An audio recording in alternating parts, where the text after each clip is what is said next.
Hey everybody, what's up? It's your boy Joe Lewis, JustCheese, back for another one. This is episode 8 of the Flying Lap. That's right, 8 weeks strong, 2 months. Right, we're rounding about the episode 10 soon. Episode 10 will be where we're cap season 1, right, and look to see what we can do with season 2. But as we're here now, episode 8, we're going to be talking about NFTs and five things you should look forward to. You should look for when you're exploring the NFT space, right? It's been about 8 years now since we have NFTs in the form of art. What should you really be looking to if you want to invest in a project, right? So we're going to talk about five things that you should consider. But before we do that, let's talk about some more introduction. So myself, I'm Joe Lewis. I'm the founder of Skylark. Skylark is an on-chain engagement platform for builders, creators, brands to engage with their audience via gamified activations. So I'm gonna have my girl Luna introduce herself as well. Hey everyone, Luna here. Excited to join Joe on this episode of The Flying Lap. I'm here to dive into the world of NFTs and share some key insights. So let's get into it. Joe, kick us off with the first point.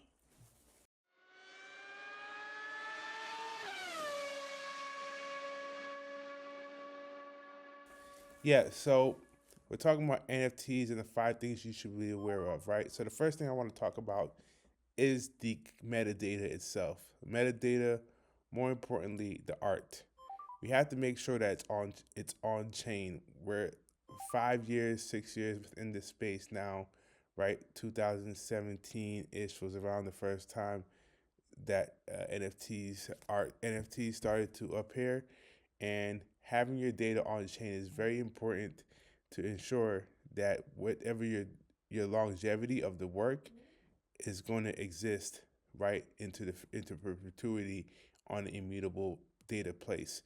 You don't wouldn't want your NFT to 2 years from now go away because somebody decides not to pay their server bills.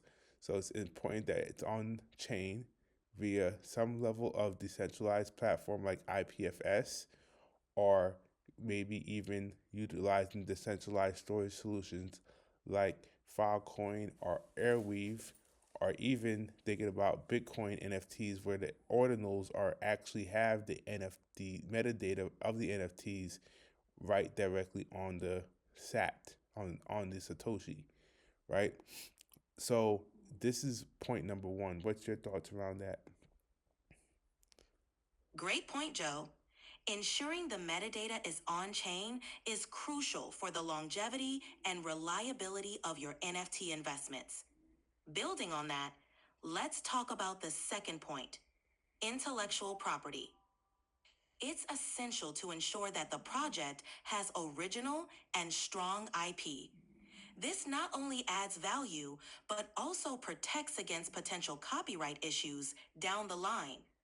A project with a clear, original vision and strong IP rights is more likely to have lasting appeal and potential for growth. All right, Joe, what's next? Yeah, I think IP is absolutely important too. I see projects like the Pudgy Penguins and Bored Ape Yacht Club and Azuki's, right? All these projects that initially people were like, "Oh, you just have a roadmap. What's next?" Right? And that was last cycle. But what you end up seeing, right, with the doodles or even some of these other projects that had certain participants is that time will tell. Right now, you have Bored Ape Yacht Club that's owned by Yuga Labs, and they're buying up a lot of things that's related to, even ticketing. They just purchased Token Proof, right? So Yuga Labs bought Token Proof, and now they're gonna be able to utilize that as a as piece of solution for you know extending out ticketing, and that's something that you know these when you recognize when you zoom out, you recognize that all these different projects are under the parent company, and that creates strong IP holdings, right? This is all strong IP holdings. Penguin on Pudgy Penguins, they're being sold in Walmart, they're being sold in Walgreens, Target, right? So it's the showing of permeation, and then when they're able to really hone in on that IP and make and build resonance around it, it's major. So I agree with that second point. Absolutely, Joe.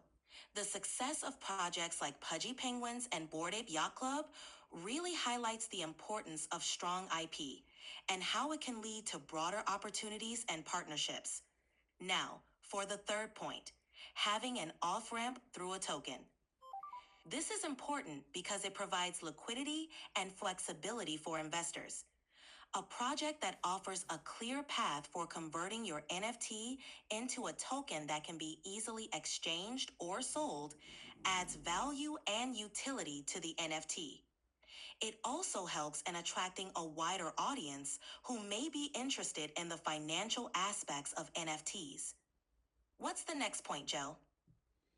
Whoa, whoa, whoa, buddy. I'm just kidding. But yeah, let me slow it down for a bit. I love that you have taken control this episode. But let me give my perspective on this third point, right? I think the off ramp via a meme coin or some token, right, is actually more relevant now more than ever, right? We've seen how NFTs took a 95 percentile hit in the last cycle, and people were like, "Well, these assets that I own, how can I really off ramp, or how can I really, ensure that there's some value?" Or even for the people that want to get into the community, how can they participate, right? If there's no fractionalization of these assets that they can participate with. So as a community, I think having a off ramp of a coin token, right, a ERC20, provides some level of flexibility to off ramp and on ramp new audiences who want to participate in this community. And it fights against the issue of illiquid NFTs. If you can, if you can feel that if a certain surge of the token ERC20 side is going on and you can off ramp into that, then that also helps. So that's my perspective. What's your thoughts on the off ramp via some token? I think you nailed it, Joe. Having an off ramp through a token offers that much needed flexibility and access for both existing holders and newcomers. It addresses the liquidity issue and makes the NFT space more dynamic and inclusive. Plus, it opens up more possibilities for projects to innovate and create value beyond the initial NFT offering. What's next on the list? Yeah, yeah. So next up, well, why don't you tell me what's next? All right, let's dive into community engagement. A strong, active community can be a significant indicator of a project's potential. Engaged communities often contribute to the project's growth by providing feedback, spreading the word, and even creating content around it. A project with a vibrant community is more likely to weather market fluctuations and sustain long term success. What are your thoughts on community engagement in the NFT space? Yeah, I think it's big. I think storyline needs engagement, right? So IP is one thing we mentioned before, right? And I think you can only have strong IP if you have an audience that believes in the lore of of what you're communicating, right? So a community is big, in my opinion, and it's advocated by the storyline that goes with that, and maintaining that community is important, which is why I mentioned before the different ways of giving people opportunity to participate is key further, because you want people to engage with your ecosystem more, whether it's a token whether it's a plushie, whether it's content, whether it's an NFT. These are all just tools of an ecosystem that will can end up resulting in some level of opportunity to further engage your community. And I think about even, when I apply that to Skylark, what are the on-chain tools? What are the uh, tokenization or what are the content opportunities that you can give people to engage their audience? So just a little bit of gem there, just a little bit of alpha there, But outside of that, I think community is very important. Absolutely. Community engagement is the heartbeat of a thriving ecosystem. Your point about offering various avenues for participation is key. It creates a sense of belonging and investment, turning casual followers into dedicated community members. And with Skylark, for example, those on chain tools and content opportunities can significantly boost engagement, providing more value to both creators and their audience. All right, Joe, shall we wrap it up with the final point? Yeah, let's wrap it up with the final point. Great. The final point is developer support. A project with a strong team of developers who are actively improving and expanding the project is essential. It ensures the project remains relevant, secure, and can adapt to new trends or technologies. Regular updates and transparent communication from the development team can also build trust with the community, showing that the project is here for the long haul. What's your take on the role of developer support in NFT projects, Joe? Well, for sure, one thing's for sure, we can't have the developers bouncing and leaving us without any opportunity. I've seen some couple recent projects where, people are launching even Artifact, right? Uh, Artifact, which was a company that did that had a lot of success last cycle, right? They tokenized different sneakers on chain and they created art. They had strong IP, and Nike bought them up. But now, right, as of this week, they announced that they are closing up shop, and that's interesting to me because we're talking about development teams, and technically speaking, all of these tokens are still on chain. So that means that they're out there. These assets can be bought and sold without the developers. So in some way, developer support is not needed because the assets are out there. But in some way, shape, and form, it does ensure that the community grows if you have development support. So if we're Artifact, right, though we are disbanding and and sunsetting the project, the assets are still alive. So this is a perfect opportunity for development support to escalate and have some type of community takeover where the ecosystem says, hey, we can't let this IP and these tokens go to rest. So we're gonna reinvigorate this project, and the development support will continue to reign, and then that will actually show some relevancy to why development support is needed to take things to the next level, or else you have stagnant or projects that don't end up dying on a whim. That's a great perspective, Joe. Developer support can indeed be a double edged sword. While having an active development team brings innovation and growth, the resilience of decentralized projects also allows communities to step in and carry the torch if needed. This kind of community driven development can breathe new life into projects, ensuring their longevity even when the original developers step back.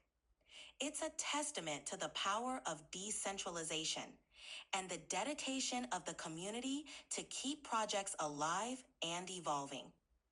All right, that wraps up our 5 key points. Any final thoughts, Joe? Yeah, I want to thank you for being insightful and helping to drive today's conversation. You took over. Usually I was the one that introduced the topic and kicked it off, but you kind of held your own, and I appreciate that.